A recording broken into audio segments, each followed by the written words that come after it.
أولئك الذين حق عليهم القول في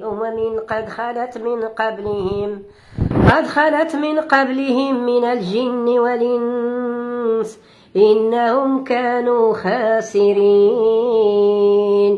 ولكل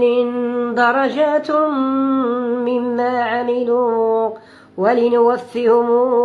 أعمالهم وهم لا يظلمون ويوم يعرض الذين كفروا على النار أذهبتهم طيبتهم في حياتكم الدنيا واستمعتم بها فاليوم تجزون عذاب الهون بما كنتم تستكبرون في الأرض بغير الحق وبما كنتم تفسقون واذكر أخا عاد إذا نذر قومه بالأحقاف ألف لام ميم را تلك آيات الكتاب